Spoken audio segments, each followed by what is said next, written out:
Subuh pagi ini kita mendapatkan ilmu yang bermanfaat, dan khususnya bagi ibu-ibu dan bapak-bapak, mungkin nanti sesuai dengan tema kita, yaitu puasa meningkatkan etos kerja. Nanti mungkin ada pertanyaan-pertanyaan dari jemaah, dipersilahkan sebanyak 3 orang. Untuk itu mari kita bacakan surat Al-Fatihah. Mari sama-sama, mudah-mudahan kajian pagi hari ini kita diberikan ilmu yang bermanfaat bi barakatil Fatihah. A'udzubillahi minasyaitonirrajim. Bismillahirrahmanirrahim. Alhamdulillahirabbil alamin. Arrahmanirrahim. Maliki yaumiddin. Iyyaka na'budu wa iyyaka nasta'in. Ihdinas siratal mustaqim. Siratal ladzina an'amta 'alaihim ghairil maghdubi 'alaihim waladdallin. Amin. Untuk itu kepada Ustadz Ibu Hadilah yang kami persilakan.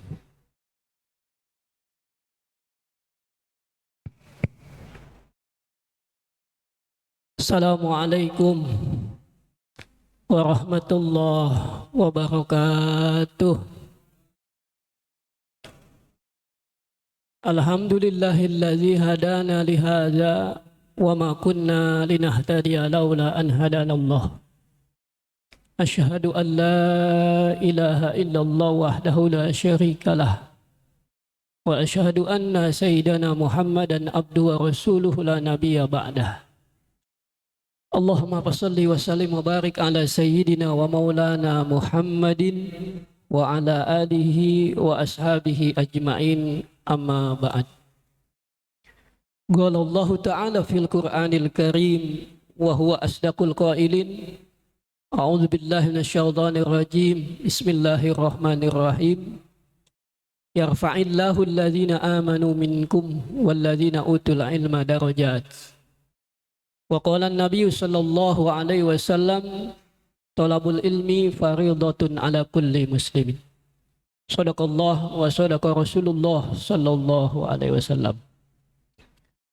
Al-Mukarramun yang kami hormati dan kami banggakan, para asatizah, para kiai, para ulama, para guru, para sepuh, para orang tua, wabil khusus Ketua DKM dan pengurus Masjid Jami Al-Barokah. Juga yang kami sangat hormati, bapak-bapak, ibu-ibu jamaah sekalian yang dimuliakan Allah Subhanahu wa Ta'ala. Dikauli alhamdulillah, mari sama-sama kita panjatkan puji syukur kita kehadirat Allah Subhanahu wa Ta'ala atas semua limpahan nikmat dan karunia yang diberikan kepada kita semua. Nikmat iman dan Islam, sehat walafiat, panjang umur dan nikmat kesempatan. Yang dengan nikmat-nikmat inilah wasilahnya kita bisa berkumpul di tempat yang paling mulia, di bulan yang paling mulia, di waktu yang sangat mulia, dan di saat yang sangat mulia. Bulan yang sangat mulia, kita tahu kita kumpul di bulan suci Ramadan. Wa huwa sayyidus suhur, syahrun azim, syahrun mubarak. Pemimpin bulan, bulan yang agung, bulan yang penuh berkah. Lalu di tempat yang paling mulia, khairul biqa al masajid, tempat yang paling mulia, sebaik-baik tempat yang paling mulia adalah masjid-masjid ya Allah Subhanahu wa Ta'ala. Di waktu yang sangat mulia, karena ini waktu subuh. Bahkan barusan kita telah melaksanakan sholat subuh berjamaah. Yang kata Nabi, orang yang sholat subuh berjamaah seperti bagaikan sholat semalam suntuk. Inna Qur'an al-fajri kana masyhuda. Sungguhnya sholat fajar itu disaksikan oleh para malaikat. Dan di saat yang mulia, setelah ba'da subuh kita kumpul untuk taklim. Ini saat yang mulia karena kata Rasul, man kharaja fi baitihi li talibil ilmi fahuwa fi sabilillah hatta yarji'a. Siapa yang keluar dari rumahnya untuk berkumpul bersama ke tempat ilmu, menuntut ilmu, entah di masjid, majlis taklim, di musola dan sebagainya, fahuwa fi sabilillah hatta yarji'a, dia selama di majlis ilmunya berada fisabilillah sampai dia kembali. Dikategorikan orang-orang yang sedang berjuang di jalan Allah Subhanahu wa taala. Bahkan di hadis yang lain, man talabal ilma kana lahu kafaratun lima madha. Siapa orang yang menuntut ilmu, maka nuntut ilmunya itu jadi kifarat, jadi penembus dari dosa-dosa dan kesalahan yang pernah dilakukan. Karena itu kita berdoa kepada Allah Subhanahu wa taala, mudah-mudahan semua keutamaan ini yang barusan kita sebutkan, semuanya mudah-mudahan Allah berikan kepada kita semua. Dan mudah-mudahan sholat subuh kita dan semua amal ibadah kita yang telah kita lakukan, semuanya diterima oleh Allah Subhanahu wa ta'ala. Amin ya rabbal alamin. Salawat dan salam, tak lupa semoga senantiasa kita curahkan pada junjungan kita Nabi besar Muhammad SAW, pada keluarganya, sahabatnya, dan semua pengikut-pengikutnya hingga hari kiamat. Bapak-bapak jamaah sekalian yang dimuliakan oleh Allah Subhanahu wa taala, puasa secara umum diartikan menahan diri dari makan, minum, dan semua yang membatalkan puasa sejak terbit fajar sampai terbenam matahari. Itu puasa. Sementara etos kerja secara sederhana itu adalah sebuah sikap, sifat yang menjadi ciri dan keyakinan dari seseorang atau suatu kelompok. Etos kerja ini disingkat boleh dikatakan merupakan semangat kerja. Semangat bekerja, semangat juang untuk bekerja. Itu secara sederhana etos kerja. Nah, ini judul puasa meningkatkan etos kerja. Mari sama-sama kita lihat nanti adakah hubungannya dan betulkah puasa itu bisa meningkatkan etos kerja atau semangat kerja. Padahal orang lagi lapar, padahal orang lagi haus, enaknya tidur, enaknya diem, enaknya duduk. Nah, puasa kalau dia dilaksanakan, puasa itu dengan sebaik-baiknya, dilaksanakan syarat dan rukunnya, dilaksanakan adab-adab puasanya, dan juga dilaksanakan segala makna dan tujuan serta hikmah puasa, maka yakinlah puasa itu akan meningkatkan etos kerja, meningkatkan semangat kerja, meningkatkan daya juang untuk bekerja. Asal puasanya dilaksanakan betul-betul sesuai dengan tuntunan Allah dan Rasulullah Sallallahu Alaihi Wasallam. Sebaliknya, tidak mungkin. Saya berkeyakinan kalau puasa dilaksanakan secara baik dan benar, sesuai dengan tuntunan Allah dan Rasulullah, syarat rukunnya, adabnya, makna dan tujuan puasa dipahami betul-betul, tidak pernah mungkin akan menurunkan etos kerja. Tidak akan membuat lemah semangat kerja seseorang, dan tidak akan pernah melemahkan daya juang seseorang dalam bekerja. Mana buktinya? Sejarah telah mencatat itu, sejarah telah membuktikan itu. Bapak mungkin tahu dan sudah hafal betul Perang Badar. Perang pertama dalam Islam. Perang yang menentukan status Islam atau kafir nanti di muka bumi ini. Rasulullah sendiri mengatakan bahwa ini perang pertama dalam Islam. Perang yang menentukan apakah nanti di muka bumi ini, kalau kami kalah, kalau kita kalah, diyakini bumi ini akan penuh dengan kekafiran. Perang yang diikuti oleh kaum muslimin, sahabat dan Rasulullah berjumlah pasukan hanya 13 orang. Tapi melawan 1.000 orang kafir Quraisy yang bersenjata lengkap. Apa yang terjadi? Sampai-sampai Rasulullah berdoa ketika perang Badar itu, memanjatkan doa, sepenuh-penuhnya doa kepada Allah. Sampai dikisahkan sorban yang dipakai oleh Rasulullah jatuh ke tanah. Saking husuk berdoa, minta kemenangan kepada Allah. Sahabat Abu Bakar sampai kemudian mengambil sorban dan memakaikan kembali ke pundak Rasulullah. Apa yang terjadi perang itu? 313 orang mampu memukul, mampu mengalahkan. Bahkan banyak sekali yang gugur dari 1.000 orang kafir Quraisy. Dan itu terjadi pada bulan suci Ramadan saat Rasulullah dan sahabat sedang melaksanakan ibadah puasa. Duh Pak, gimana itu? Lemes, puasa, nggak makan minum, harus perang. Tetapi begitulah puasanya Rasulullah, begitulah puasanya para sahabat. Perang Badar mampu dimenangkan walaupun dalam keadaan puasa. Karena memang perang Badar terjadi pada bulan suci Ramadan. Riwayat mengatakan bertepatan dengan 17 Ramadan saat diturunkannya perintah puasa oleh Allah Subhanahu wa taala. Yang kedua, buktinya bahwa puasa bisa meningkatkan etos kerja, semangat kerja. Bagaimana panglima perang yang gagah perkasa Salahuddin Al-Ayyubi saat membebaskan Palestina, Al-Qudus, Yerusalem Palestina, berjuang dengan pasukannya dalam perang salib. Perang yang begitu dahsyat. Melawan tentara 10.000 lebih tentara-tentaranya kaum salib. Guna membebaskan Yerusalem atau Palestina. Dan itu terjadi saat pula mereka sedang berpuasa di bulan suci Ramadan.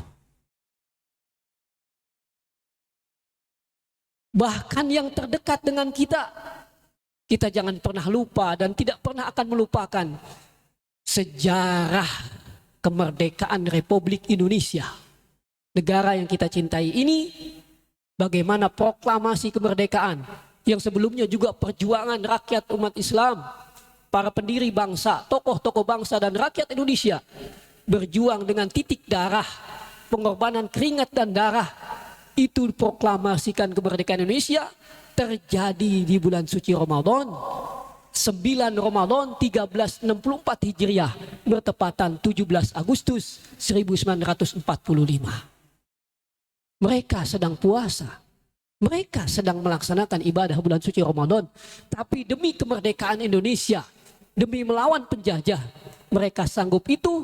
Dan sampai sekarang alhamdulillah 70 tahun lebih Indonesia merdeka. Dan saat itu pertama kali diproklamasikan adalah saat orang-orang sedang berpuasa. Ini menjadi bukti bahwa puasa tetap dan pasti akan meningkatkan etos kerja, asal sekali lagi puasanya dilaksanakan dengan baik dan benar sesuai dengan tuntunan Allah dan Rasulullah SAW. Bapak jamaah sekalian, lalu mengapa ini bisa terjadi? Kok bisa? Mengapa perang salib? Mengapa kemerdekaan Republik Indonesia? Bahkan mengapa perang Badar saat berpuasa? Begitu dahsyatnya tapi mampu dimenangkan semuanya. Bahwa ternyata diselidiki secara dilihat dari sisi puasa. Puasa itu ternyata mengandung sifat, karakter, dan nilai-nilai yang semuanya bisa mendorong dan membangkitkan etos kerja. Puasa, nilai puasa, sifat dan karakter puasa itu bisa mengajarkan orang, bisa memberikan ke dalam jiwa seorang nilai, sifat, karakter, keikhlasan, sifat, nilai kejujuran, sifat, nilai pengendalian diri, sifat, nilai puasa, kasih sayang terhadap sesama, dan juga sifat, karakter, dan nilai puasa yang mengajarkan kesabaran. Nilai-nilai inilah, kandungan-kandungan, nilai, sifat dan karakter puasa ini kemudian diajarkan oleh puasa kepada diri orang-orang yang berpuasa, yang kemudian ternyata nilai dan sifat itu menjadi pendorong, menjadi motivasi dan penggerak untuk semangat kerja dan etos kerja. Coba kita lihat dalam beribadah puasa, ini yang utama. Puasa mengajarkan kepada kita nilai keikhlasan kepada Allah.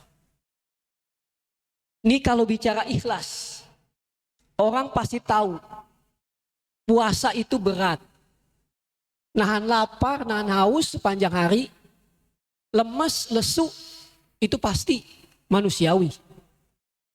Tetapi kalau sudah meresap jiwa, nilai keikhlasan, kalau semuanya sudah atas nama ikhlas, saya yakin semua orang sadar betul, dia tidak akan memandang apakah dia lapar, dia tidak akan memandang apakah dia haus, dia tidak memandang apakah dia susah. Karena yang sandarannya adalah Allah, yang jadi tujuannya adalah Allah, dan yang menjadi segalanya adalah Allah Subhanahu wa ta'ala. Dan itu lahir lewat puasa. Nahan makanan, minum, dan segalanya itu dari puasa.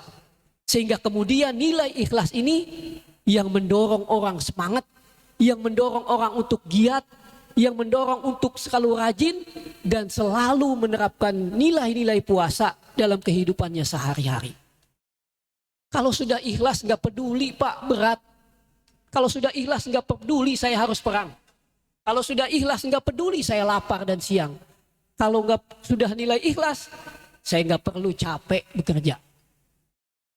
Karena semuanya adalah Allah Subhanahu wa ta'ala. Dan itulah puasa yang diberikan kepada kita. Ini yang pertama. Puasa, nilai puasa, karakter puasa mengajarkan kepada kita nilai kejujuran. Orang kalau udah jujur, orang kalau udah amanah, dia tahu betul bahwa bekerja, semangat kerja, berjuang itu perintah Allah. Dia bekerja bukan karena dilihat atasan. Dia bekerja bukan karena pengen dipuji.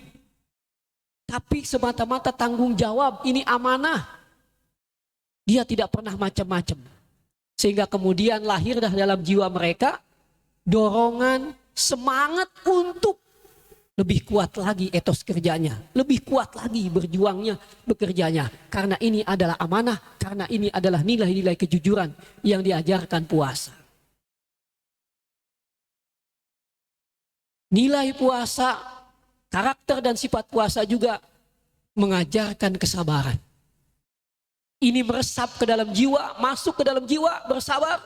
Sabar menjalankan perintah puasa, sabar menjauhi larangan puasa, sabar menjalani ketetapan Allah tentang puasa 1 bulan penuh. Tapi di samping itu dia juga harus bekerja, harus semangat kerja. Dengan sabar dari puasa itu membangkitkan etos kerjanya, membangkitkan semangat kerjanya. Karena memang ini yang harus saya terima, ini yang harus saya jalankan. Seperti saya sabarnya menanti bedug maghrib atau waktu berbuka puasa. Nilai dan semangat serta karakter puasa juga mengajarkan kepedulian dan kasih sayang. Bantu sesama, tolong sesama, ikut prihatin terhadap penderitaan sesama. Dan itu lewat puasa. Nahan lapar dan haus, orang paham, ya Allah, begini rasanya lapar, begini rasanya haus, begini rasanya kekurangan. Akhirnya apa? Timbul motivasi, timbul dorongan yang kuat untuk bekerja, untuk bisa jadi orang yang manfaat buat orang lain. Dia bantu orang lain. Dan kalau dia bantu, otomatis dia harus punya sesuatu yang untuk dibantu. Sesuatu untuk membantu orang lain, dia hasilkan lewat bekerja, lewat berkarya, dan lewat berkreasi. Ini puasa. Ala kulli hal, sekali lagi puasa yang dilaksanakan secara baik dan benar, maka puasa itu sekali lagi meningkatkan etos kerja, semangat kerja, juang kerja bagi orang-orang yang puasa. Masih panjang, masih banyak sebetulnya nilai karakter dari puasa yang bisa meningkatkan etos kerja. Selanjutnya, saya ingin tambahkan bahwa bekerja, berkarya, berkreasi dalam kehidupan kita untuk memenuhi hajat-hajat kita, itu semuanya didorong, diperintahkan oleh ajaran agama. Allah berfirman, "Fa'iza qudiyatis shalah fantashiru fil ardi wabtagu min fadlillah wazkurullaha la'allakum tuflihun." Kalau sholat udah ditunaikan, sholat udah selesai, jangan diem. Ya silakan diem untuk berzikir. Tapi ketika itu selesai semua, sholat selesai, zikir ba'da sholat selesai, jangan tidur, jangan diem. Tapi lanjutkan, fantashiru fil ardi wabtagu min fadlillah. Ayo menyebar ke bumi. Ayo menyebar ke seluruh bumi. Ngapain? Cari karunia Allah. Bekerjalah, beretos kerjalah kalian. La'allakum tuflihun. Karena dengan demikian ketika telah selesai sholat, kalian bekerja dengan sungguh-sungguh, cari karunia Allah. La'allakum tuflihun. Pasti kalian sukses. Pasti kalian akan mendapatkan kebahagiaan. Fa'iza farog tafangsob. Kalau kalian telah selesai dari satu urusan, selesai satu pekerjaan, silahkan lanjutkan lagi dengan pekerjaan yang lain. Allah nyuruhnya cepat. Fa'iza farogta pansob. Enggak nunda-nunda lagi. Itu fa beda dengan summa.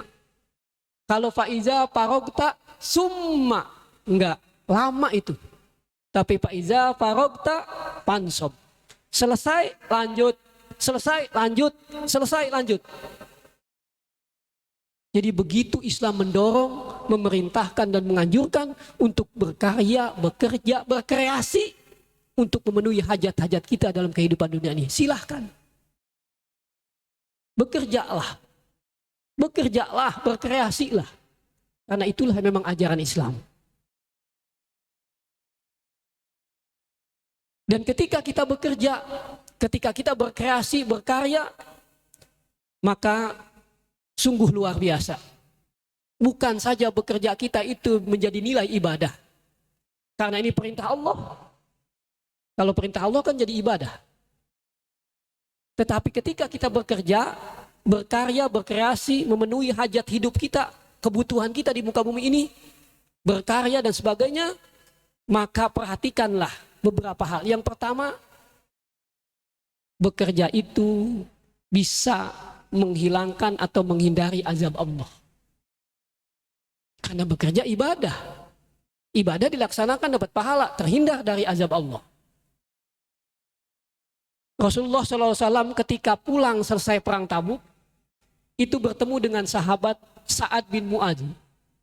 Ini sahabat Sa'ad bin Mu'adz yang ketika matinya saja aras berguncang. Silakan Bapak baca kembali bagaimana itu kok aras bisa berguncang ketika kematian Sa'ad bin Mu'adz. Ketika bertemu, Rasulullah perhatikan tangan Sa'ad itu melepuh. Ada kehitam-hitaman pada sobek tangannya. Rasulullah bertanya, "Kenapa wahai Sa'ad? Ada apa dengan tanganmu?" "Tangan saya melepuh, tangan saya kehitam-hitaman begini ya Rasulullah. Karena tangan saya pakai nyangkul untuk memenuhi segala hajat kebutuhan saya dan keluarga yang menjadi tanggungan hidup saya. Sekarang sih enak-enak PNS, duduk di kursi. Ya, jualan online, nggak capek. Dulu orang tua dulu kita juga tani, cangkul di tengah panas matahari, mencangkul sawah ladang sampai tangannya kadang-kadang terlihat sampai kemerah-merahan, melepuh. Lalu Rasulullah mencium tangan Sa'ad, berkata, "Ini tangan tidak akan pernah disentuh api neraka." Artinya apa pesannya? Kita bekerja melaksanakan ibadah pada Allah dan bekerja itu menjadi nilai pahala yang kemudian kalau sudah dapat pahala, dapat ridho Allah, jauh dari siksa dan azab Allah Subhanahu wa taala. Itu dari bekerja. Bekerja juga merupakan sesuatu yang menjadi hal yang terbaik buat kita. Karena hasil makan seseorang, hasil dari bekerja seseorang, dia nikmatin, dia makan, itu harta hasilnya, itu adalah harta yang terbaik. Ketimbang nih. Kan kalau harta itu dapat bisa dari orang tua, bisa dari warisan, bisa dari hibah, bisa dari pemberian orang lain. Kita dapat harta, kita dapat kekayaan, kita dapat makanan. Tapi kata Rasul, li ayyah tatiba ahadukum huzmatan ala zohrihi khairun lahu min ayyas alal ahadan payu'tiyahu au yamna'uhu. Sungguh seseorang yang mengambil kayu bakar ke hutan, jalan dia, lalu dapat kayu bakar diikat, dipanggul di pundaknya. Dipanggul di pundaknya, dia jual, kemudian hasilnya dia beli makanan untuk makan dia dan keluarga. Khairun lahu. Itu lebih baik bagi dia, lebih bagus daripada dia minta-minta ke orang lain, mengemis ke orang lain, baik orang lainnya itu ngasih atau orang lain itu tidak mengasih sama dia. Jadi hasil bekerja sendiri, hasil usaha sendiri, itulah makanan yang lebih baik dari yang lain. Itu lewat bekerja. Bahkan Rasulullah SAW dalam salah satu hadisnya diceritakan, ketika beliau kumpul dengan sahabat, lewatlah seseorang. Seseorang yang begitu giat kerja. Sahabat hafal, ini orang giat banget kerja. Etos kerjanya mantap. Semangat kerjanya mantap. Pagi, siang, sore dia bekerja. Lalu sahabat bertanya, ya Rasulullah, alangkah indahnya, alangkah bagusnya kalau orang yang segiat ini dimasukkan kategori fisabilillah. Apa jawab Rasul? Orang yang bekerja giat untuk memenuhi kebutuhannya, bahwa fisabilillah. Orang yang bekerja untuk menghidupi anak istrinya, dia kasih untuk anak istrinya, bahwa fisabilillah. Orang yang bekerja menghidupi untuk kedua orang tuanya yang telah tua renta, bahwa fisabilillah. Itulah nilai bekerja, bahwa fisabilillah.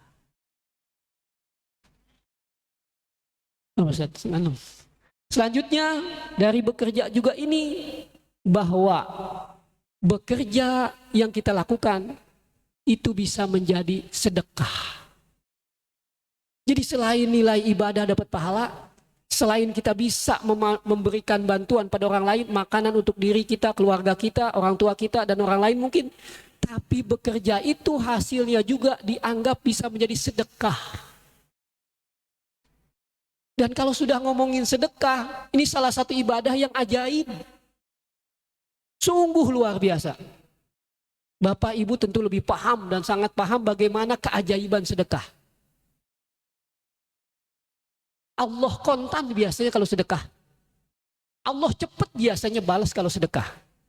Dan salah satu bentuk sedekah adalah ketika seseorang memberi makan untuk dirinya, nafkah yang diberikan untuk istrinya, makanan yang diberikan kedua orang tuanya, dan makanan yang diberikan kepada semua orang yang diberikan, itu sungguh luar biasa, menjadi sedekah di hadapan Allah Subhanahu wa Ta'ala. Nah, inilah bekerja. Terakhir yang bisa ditambahkan di sini, dalam bekerja tentu agar bekerja kita berkah, diridhoi Allah, mendapat hasil yang baik, mendapatkan sesuatu yang sesuai dengan harapan kita, maka jangan lupakan adab-adab dalam bekerja. Islam bukan saja memerintahkan, Islam bukan saja menganjurkan untuk bekerja, berkarya, beretos kerja, tapi jangan lupakan ketika bekerja, ketika berkarya, perhatikanlah adab-adab dalam bekerja itu. Ini yang membuat berkah, yang membuat datangkan ridho Allah, yang mendatangkan pahala, dan juga bisa mendatangkan sesuatu amal ibadah yang luar biasa di hadapan Allah Subhanahu wa Ta'ala. Apa adab kerja? Satu, niatkan ikhlas karena Allah. Innamal a'mal bin niat. Sungguhnya segala pekerjaan itu dengan niat. Bapak pergi dari rumah, bekerja. atau ke kantor, kemana segala macamnya, niat karena Allah, bismillah karena Allah, itu menjadi nilai ibadah. Dan itulah niat yang sangat dianjurkan, dan memang itulah niat yang dikehendaki oleh Allah Subhanahu wa taala. Segalanya harus berorientasi lillah, karena Allah Subhanahu wa taala. Tanpa lillah gak akan berpahala. Tanpa lillah tidak akan mendapat ridho Allah. Tanpa lillah tidak akan berkah. Tanpa lillah apa yang didapat mungkin saja bisa menjadi sesuatu yang malah berbalik jadi siksa dan azab buat kita. Mohon maaf, mungkin yang korupsi itu tidak lillah. Mungkin yang kerjanya nggak semangat, bahkan curang dalam segi waktu, itu tidak lillah. Mungkin yang kerjanya asal-asalan, itu tidak lillah. Dan seterusnya, dan seterusnya. Ini perhatikan adab dalam bekerja, niatkan segalanya untuk lillahi ta'ala. Yang kedua, adab dalam bekerja, hendaklah itkon, sungguh-sungguh, giat, dan rajin. Karena rezeki itu memang betul hakikatnya dari Allah. Segala sesuatu yang kita inginkan hakikatnya betul dari Allah. Tapi juga agama memerintahkan kita untuk berikhtiar, berusaha sekuat tenaga. Dan bagian dari ikhtiar itu, usaha itu adalah kesungguhan, kerajinan, dan giatnya, serta etos kerja yang kuat dari kita. Kalau kita setelah berdoa lillahi ta'ala, lalu giat, lalu sungguh-sungguh, lalu benar-benar, yakinlah hasilnya pun pasti hasil yang terbaik, hasil yang sesuai dengan harapan kita. Insya Allah itulah yang diberikan oleh Allah Subhanahu wa ta'ala. Yang selanjutnya, adab dalam bekerja setelah tadi lillah, sungguh-sungguh, yang kemudian jangan lupakan juga adab bekerja adalah menjunjung tinggi kejujuran dan amanah dalam bekerja. Mohon maaf, jangan korupsi waktu, jangan korupsi yang bukan hak, jangan mengambil hak orang lain yang bukan hak kita, karena harus jujur, harus amanah. Boleh mungkin kita bangga, boleh mungkin kita bahagia sesaat mendapatkan sesuatu yang luar biasa, tapi melanggar aturan, tidak jujur, tidak amanah. Itu hanya sesaat, tapi ujung-ujungnya tidak berkah. Ujung-ujungnya tidak ridho Allah. Ujung-ujungnya pasti malah galau. Ujung-ujungnya pasti, na'udzubillah, kalau tidak diperbaharui, bisa saja mendapatkan murka dari Allah Subhanahu wa ta'ala. Karena apa yang kita hasilkan, karena apa yang kita langsung masukkan ke dalam tubuh kita nanti, itu semuanya akan ditanggungjawabkan oleh Allah Subhanahu wa ta'ala. Sesuatu yang masuk ke kita karena tidak jujur, tidak amanah, konsekuensinya banyak. Yang termakan, mohon maaf, yang masuk ke dalam tubuh, hasil dari tidak jujur, hasil dari tidak amanah, doa-doa bisa enggak diterima oleh Allah, enggak dikabul. Yang kedua, amal ibadah berantakan, hancur, enggak ada pahalanya di sisi Allah Subhanahu wa ta'ala.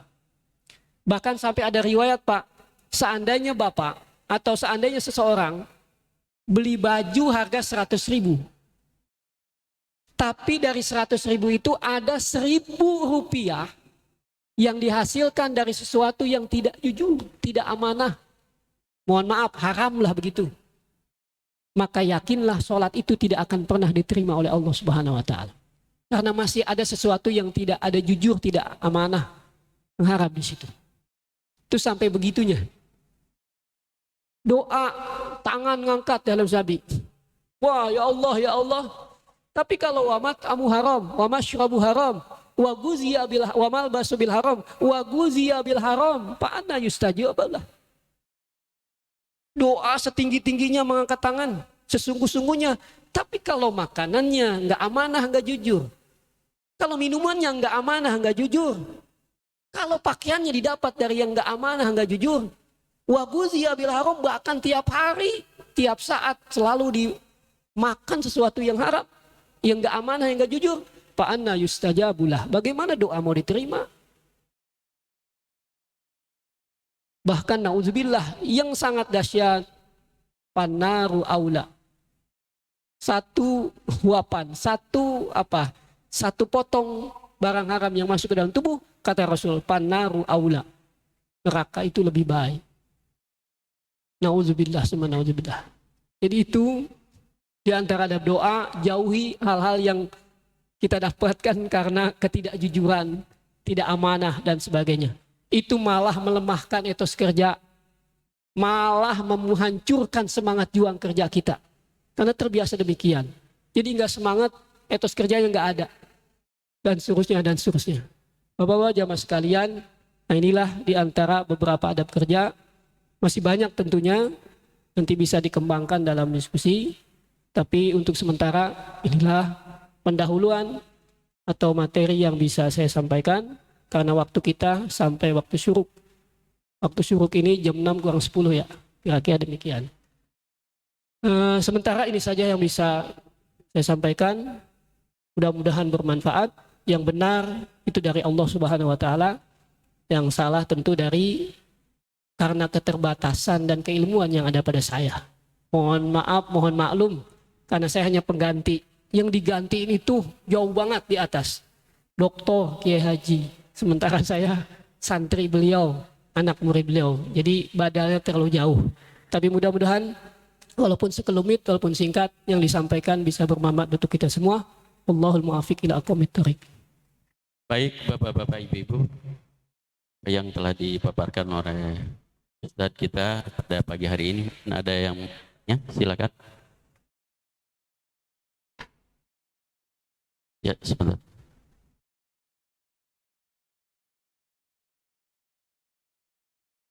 Ya, Assalamualaikum warahmatullahi wabarakatuh. Terima kasih atas waktu yang diberikan Ustadz. Terkait tema kita pagi ini, puasa itu pasti dapat meningkatkan etos kerja. Kalau puasa itu dijalankan dengan tadi Bapak Ustadz katakan ikhlas, jujur dan segala macamnya. Tapi itu amat bertentangan dengan kenyataan yang ada Ustadz. Ya, kebijakan misalnya mau di tingkat level kecamatan atau kabupaten, kota dan seterusnya, dalam etos kerja itu contohnya jadwal kerja. Justru dikurangin kerjanya Ustaz. Jadi kalau kita masuk jam biasanya 7.30, sekarang itu 5 jam 8. Bahkan ada yang 8.30. Begitu juga keluarnya nanti, pulangnya. Biasanya jam 4, pulangnya jam 3. Jadi di mana itu implementasinya dalam kehidupan sehari ini? Jadi bertentangan dengan apa yang Ustadz katakan. Satu, yang kedua Ustadz mengenai keikhlasan. Keikhlasan itu rupanya nggak hanya sekedar ikhlas yang kita ucapkan sehari-hari. Tentu ikhlas itu ada tingkat-tingkatnya. Ada ikhlas, ada mukhlis, dan ada mukhlas. Mungkin Pak Ustadz ada bisa memberikan pencerahan kepada kita. Tingkat mukhlas itulah yang diterima Allah Subhanahu wa Ta'ala. Makasih Ustadz. Assalamualaikum warahmatullahi wabarakatuh. Langsung jawab Ustadz. Baik, terima kasih pertanyaannya. Yang pertama, betul sekali bahwa puasa sekali lagi kalau dilaksanakan secara baik dan benar, ya sesuai dengan tuntunan Allah dan Rasulullah, syarat rukunnya, adabnya, tujuan dan makna puasa dilaksanakan, itu pasti akan meningkatkan etos kerja. Itu satu. Yang kedua, kok tadi meningkatkan etos kerja malah dikurangi jamnya. Nah, maksud saya begini, yang mengurangi, maksud kata mengurangi waktu di sini adalah mengurangi waktu yang telah ditetapkan. Biasa hari-hari di luar puasa jam 7 sampai jam 4. Tapi karena puasa masuknya jam 8 pulang jam 3 misalkan gitu ya. Itu tidak sesuai dengan kenyataan. Itu masih sesuai Pak dengan aturan yang tadi, tidak mengurangi waktu. Karena kenapa itu dikurangi jam kerjanya? Karena memang kita menghormati bulan suci Ramadan. Orang kalau jam 3, jam 5 atau jam 4, jam 5 kan ada pekerjaan lain yang harus dilakukan. Apa? Persiapan berbuka. Sholat maghrib berjamaah, sholat isya berjamaah, sholat taraweh.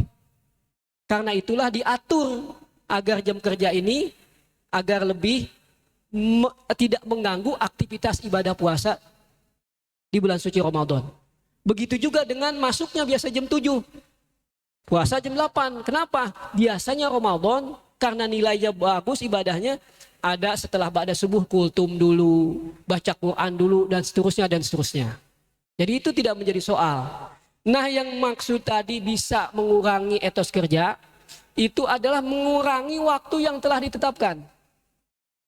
Kalau hari biasa selain puasa jam 7 sampai jam 4 misalkan, dia jam 1 udah pulang.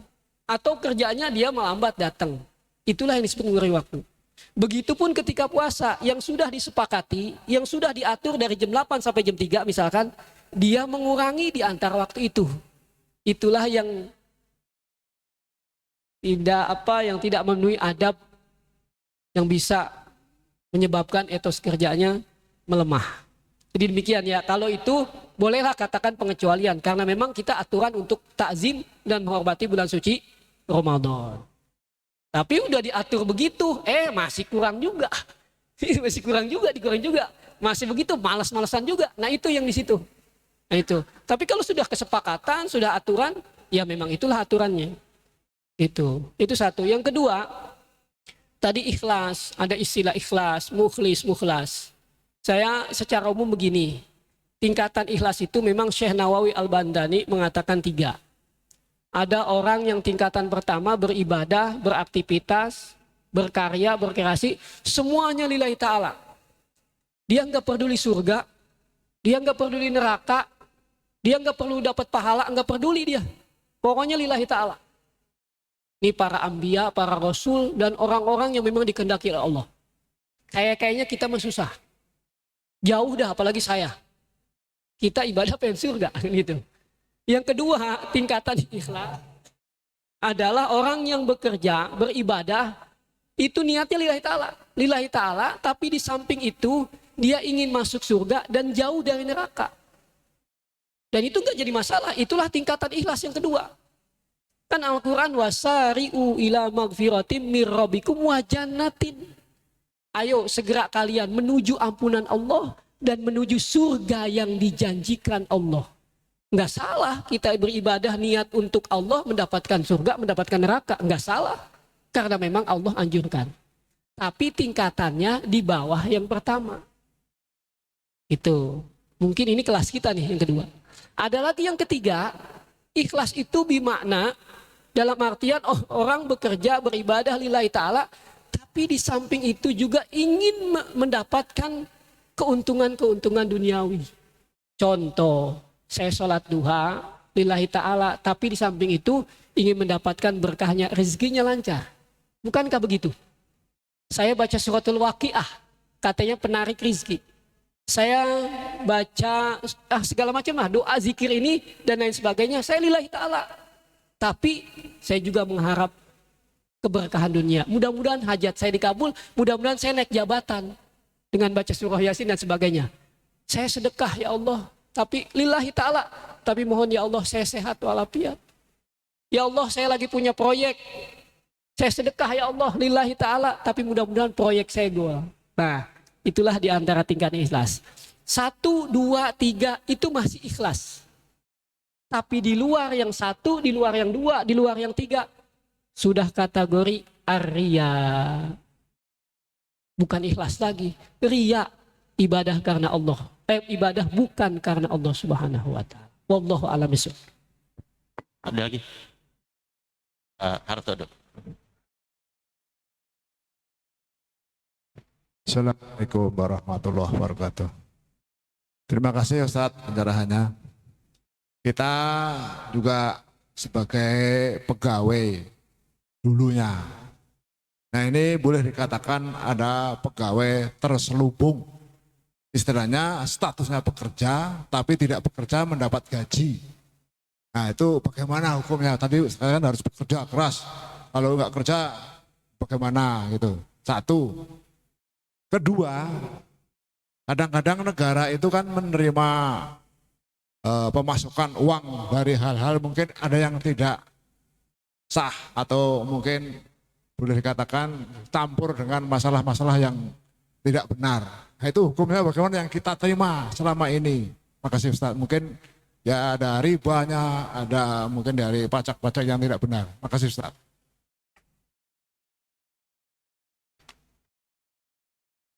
Baik, yang pertama, Bapak, saya nggak begitu ingin tahu apa penyebab yang halal itu. Ya mungkin karena saya bekerja begini-begini. Tapi selagi itu sesuai dengan aturan, memang aturan yang disepakati demikian, selagi itu aturan, ya terima saja. Jadi andai ya Bapak tadi menerima kerja, kita anggap kerja tapi kok dapat gaji juga. Gitu kan ya.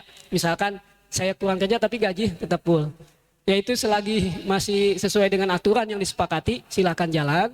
Tapi idealnya ya Bapak berusaha semakin mungkin menjalankan aturan dan penuhi aturan itu agar kita itu ideal bekerja dan upahnya juga ideal gitu sesuai.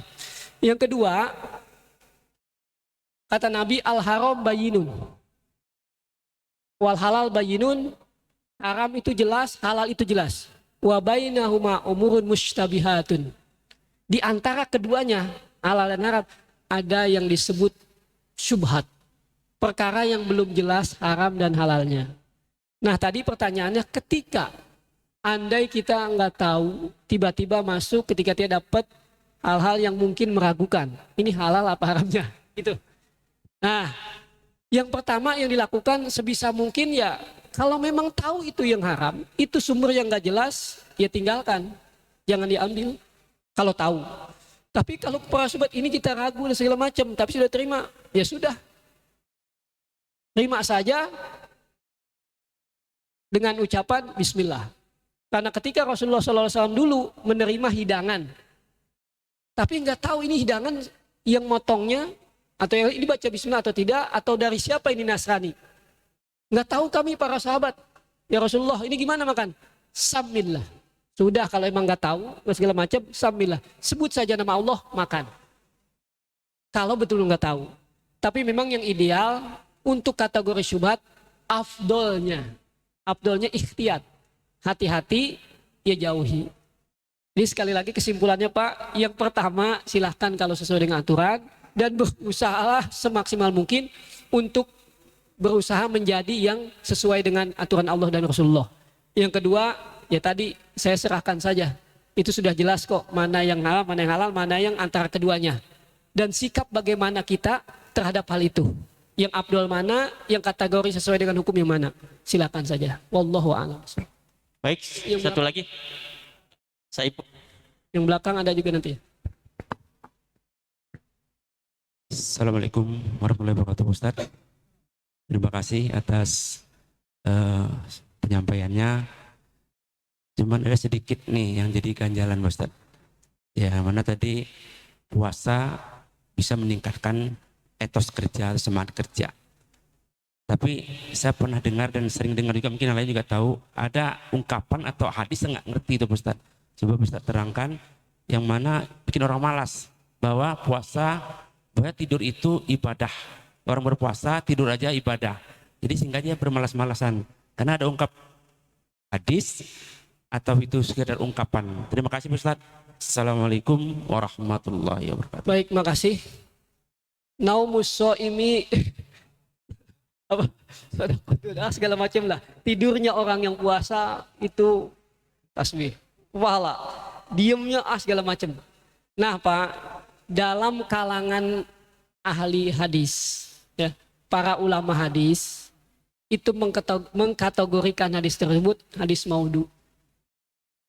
Jadi hadis palsu. Itu ya. Enak dong. Tidur aja. Gak usah baca Quran, gak usah sholat tarawih, tidur aja. Ya tapi kan, ya betul. Tapi ada yang tidur, secara hukum tidur pun boleh hukumnya. Orang mau tidur muka gak boleh. Tapi sesuatu yang boleh kalau diniatkan karena Allah bisa menjadi pahala. Contoh, saya tidur jam 10 malam supaya saya nanti jam 2 bangun. Ya, itu dia boleh. Tapi kalau nanti puasa sepanjang hari tidur aja, ya, itu bisa mengurangi kerja. Dan dari sisi ulumul hadis, ilmu hadis, ulama ahli hadis mengatakan itu hadis maudhu, hadis doib. Kalau doib itu masih mending untuk padoil amal, untuk nasihat, untuk targhib buat tarhib, masih mending karena nggak menyangkut hukum. Kalau hukum itu hadis sahih dan hadis hasan. Tapi kalau ini udah lebih dari doib di bawah. Jadi saya pribadi, ini buat saya pribadi, janganlah itu pakai. Kalau mau tidur, tidur memang kita butuhan aja. Karena memang kita lelah, mengantuk ya tidur, perlu tidur. Tapi kalau enggak lagi puasa justru sebaliknya. Tingkatkan bekerja, tingkatkan etos kerja. Bahkan salah satu hadis mengatakan bahwa begini, puasa dan Al-Quran itu nanti memberi syafaat. Asyam wal Quran yashfa'ani yaumal qiyamah. Quran dan puasa memberi syafaat. Kok bisa? Di hadapan Allah Al-Quran berkata, puasa berkata, ya Rob, mana'tu asyahawat atau amwa syahawat. Ya Robbi, saya waktu dulu di bulan suci Ramadan mencegah orang dari segala syahwatnya. Dia tahan siang hari, makan minumnya. Saya cegah. Pasyafi'ni pihi. Sekarang izinkan saya memberi syafaat bantuan buat orang yang puasa. Yang siangnya nahan lapar maklum, nahan syahwatnya, syahwat segala macam. Dan juga beribadah di bulan suci Ramadan. Begitu, malah sebaliknya tuh. Nah kalau, ya Rabbi izinkan saya memberi syafaat orang yang tidur mulu di bulan suci Ramadan. Kayaknya jauh. Ya. Jadi sekali lagi jawaban yang utama secara ulumul hadis, itu hadisnya kategori maudhu. Wallahu a'lam bishawab. Satu lagi aja. Pak Purwahita.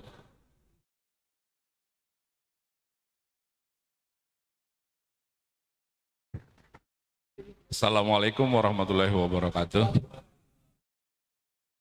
Ustadz, kondisi sekarang itu adalah kondisi pandemi di mana banyak larangan beraktivitas yang tentunya memang itu ada tujuan untuk masalah kesehatan dan sebagainya.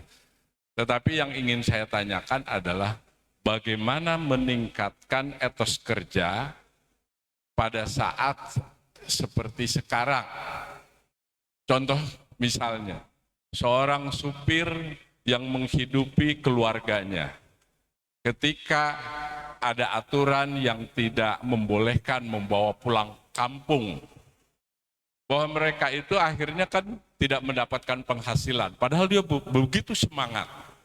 Bagaimana caranya itu, Ustaz? Contoh itu salah satu contoh saja. Terima kasih. Assalamualaikum warahmatullahi wabarakatuh. Bismillahirrahmanirrahim.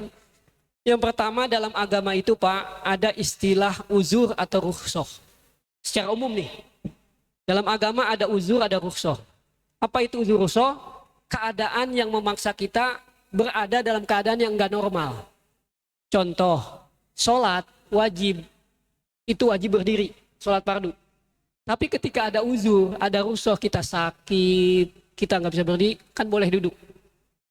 Bahkan dalam agama, sesuatu yang asalnya haram, kalau ada uzur, kalau ada sesuatu yang mengharuskan melanggar yang haram, itu dibolehkan.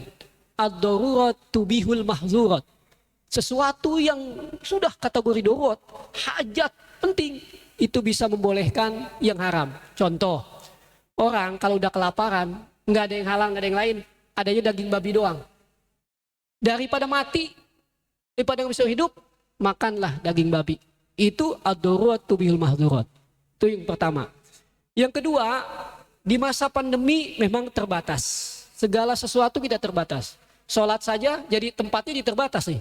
Biasanya menampung penuh, akhirnya sekarang jadi nggak muat karena dibatasi. Begini Pak, itu pun bagian dari uzur, bagian dari sesuatu yang memang dibolehkan kita untuk tidak bersikap seperti yang normal. Karena ini uzur, diperbolehkan seperti itu. Karena itulah kemudian saat uzur itu, saat dalam kondisi seperti ini, silahkan teknis untuk pelaksanaan ibadah, teknis untuk pelaksanaan bekerja, teknis untuk hal-hal lain yang memang biasa kita lakukan tidak normal, silahkan diatur saja. Contoh sholat diatur, bekerja bisa teknisnya gimana? Nggak ngurangin etos kerja kok. Etos kerja itu yang penting semangatnya, yang penting gairahnya, juangnya. Bisa lewat daring, bisa lewat email, bisa lewat dan sebagainya. Jadi begitu. Tentang etos kerja, insya Allah tidak berubah kalau teknisnya bisa diatur. Nah yang ketiga, ini yang dicontohkan tadi. Sekarang supir angkot nggak travel, nggak bisa gitu ya. Ini kudu mendalam Pak, pembahasannya kudu luas, kudu mendalam, karena satu sisi pemerintah menetapkan ini pasti ada kajian. Nggak mungkin nggak ada kajian. Karena mungkin tujuannya apa? Mencegah sesuatu yang luar biasa sekarang sudah terjadi. Dengan virus corona dan sebagainya lah. Pasti ada tujuan. Satu sisi lain, ya kita butuh makan. Kita butuh bekerja. Nah, dalam kategori ini, saya nggak bisa putusin. Allah alam, cuman saya menganjurkan begini bahwa ya ikutilah apa yang ditetapkan oleh pemerintah semaksimal mungkin, tapi juga kita cari cara yang terbaik. Mungkin kalau supir nggak bisa, gantilah dengan cara yang lain. Cari rezeki yang lain, dan memang yang jauhnya nih, yang jauhnya sebetulnya la ta'ata fi maksiatil khaliq. Kaidahnya begitu sih sebenarnya. Tidak perlu taat, tidak wajib taat pada sesuatu perintah yang di dalamnya ada maksiat. Misalkan pemerintah nyuruh jangan sholat, misalkan itu kan maksiat, jangan.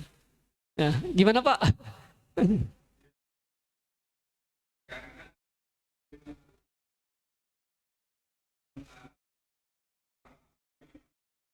Iya. Baik. Ya inilah dilema. Saya bilang kita berada dalam sesuatu yang situasi, satu sisi kita ingin berontak, satu sisi kita ingin protes, satu sisi kita ingin menyampaikan ini, tapi sisi yang lain kita nggak berdaya juga. Kita juga keterbatasan kita. Karena itu seharusnya ya Allah alam, sekali lagi deh, saya nggak tahu. Pemerintah pasti mengkaji ini. Dan kalaupun ada kejadian seperti tadi tuh yang di media sosial sudah menyebar, kita dilarang mudik, sementara ini pada masuk dengan bebas. Ya sudah, gunakan. Di hati kita berarti kalau memang itu maksiat, itu salah, tidak sesuai dengan ajaran, tidak sesuai dengan aturan, di hati iktikadin la ta'ata bi maksiatil khaliq. Saya tetap tidak ridho, saya tetap tidak mau menerima kebijakan ini. Tapi saya nggak daya untuk menyampaikan ini, saya nggak ada daya untuk memprotes ini. Misalkan gitu. Di hati, tolong kalau memang nggak sesuai, ya sudah iktikadkan. Kewajiban kita adalah di hati, tidak ridho itu. Karena amar ma'ruf yang pertama Pak adalah apa?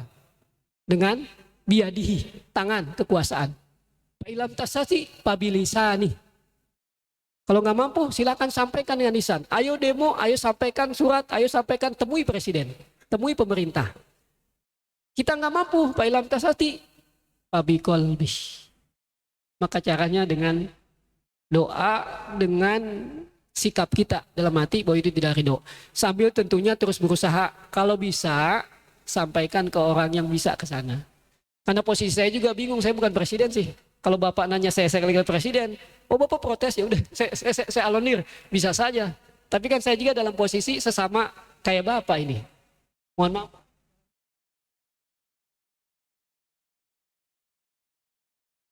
Mbak, lebaran saya mudik. Lebaran maksudnya. Kenapa? Istri saya kan orang Bandung. Bukan promosi nih. Saya kewajiban dengan orang tua masih di sana, ya saya silaturahim, saya mudik. Tapi apa yang terjadi sekarang? Saya tunda dulu mudik.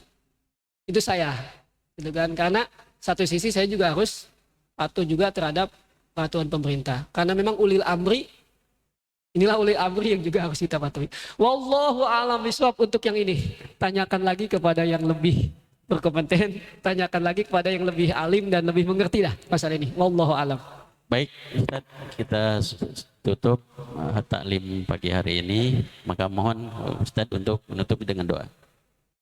Baik Bapak jamaah sekalian, mudah-mudahan Allah berkahi kita, Allah berikan ilmu yang manfaat, Allah ampuni dosa-dosa kita, dan Allah berikan taufik hidayah kepada kita semua. Dan mudah-mudahan juga seperti yang tadi disampaikan, mudah-mudahan ini ada perubahan. Allah cepat angkat ini keadaan dan kembali normal seperti biasa, kehidupan kita biasa. Al-Fatihah. A'udzubillahi minasyaitonirrajim. Bismillahirrahmanirrahim. Ya kana na'budu wa iyyaka nasta'in ihdinas siratal ladzina an'amta 'alaihim ghairil maghdubi 'alaihim waladdallin. Rabbana taqabbal minna innaka antas samiul 'alim wa tub 'alaina innaka antat tawwabur rahim. Allahumma iftah lana abwaabal khair wa abwaabal rahmah wa abwaabal barakah wa babas salamah, wa babal quwwah, wa babas sihah, wa babal jannah. Birahmatika ya arhamar rahimin. Rabbana atina fid dunya hasanah wa fil akhirati hasanah wa qina azabannar. Wa sallallahu ala khairi khalqi sayyidina Muhammadin nabiyil ummi wa alihi wasallam. Walhamdulillahi rabbil alamin. Demikian yang bisa disampaikan. Assalamualaikum warahmatullahi wabarakatuh. Terima kasih Pak Ustadz yang telah memberikan materinya pada pagi hari ini, dan kami ucapkan terima kasih juga